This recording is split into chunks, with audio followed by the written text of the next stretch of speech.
Mibisita sa Sugbo si Presidente Ferdinand Marcos Jr. adlang Huwebes, Enero 30 aron pagtambong sa nagkalain-laing kalihukan sa probinsya.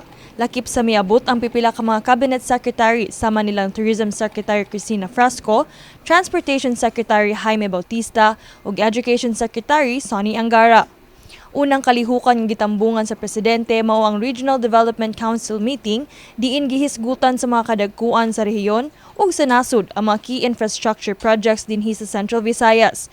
Ilabi na ang Cebu Bus Rapid Transit, ang bagong Cebu International Container Port, Consolacion Liloan Bypass Road, bagong 4th Bridge kung Cebu Mactan Bridge and Coastal Road ug ang Metro Cebu Expressway.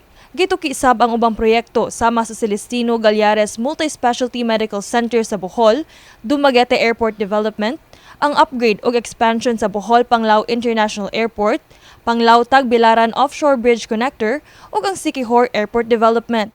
Request of the Governor about BRT na ma-review muna yung mga projects and design para mayroong harmonious at saka alignment ng plano ng provincial government. But the other major project of province of Bohol, Negros and Siquijor, wala namang issue because na-okay naman sa amin sa local. Guest of honor sab ang presidente sa National Convention of Lawyers nga gipahigayon sa usa ka hotel sa dakbayan sa Sugbo diin mokabat sa 4,000 ka mga abogado lukup nasod ang nitambong.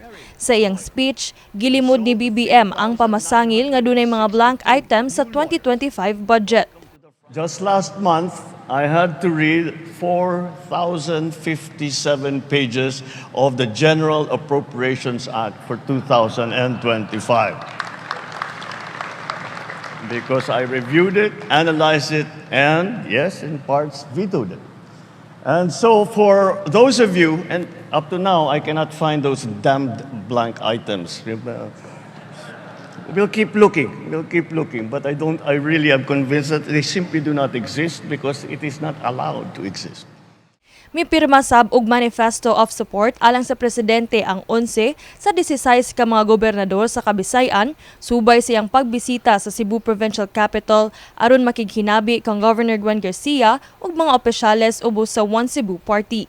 Apan kung nagkahiusa ang mga leader sa kabisay-an silang suporta alang kang BBM, daghan sab sa mga Sugboanon ang nagkahiusa sa ilang mga sentimentong kasubo sa grabing traffic nga namugna sa mga road closure nga gipahigayon sa Sugbo atol sa pagbisita sa presidente.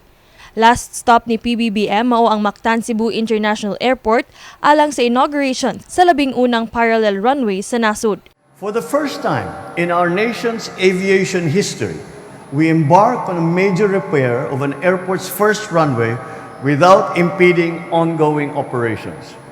It is a testament to what passion for excellence, meticulous preparation, and consistent efforts can achieve. And as I was commenting to the governor on our way over here, inunahan na naman ng Cebu ang Maynila. Dahil matagal na natin pinaplano yung sa Maynila, pinag-uusapan pa lang yung sa Maynila, tapos na yung nandito sa Cebu Mactan. Kini si Queenie Joligon alang sa MyTV, Cebu.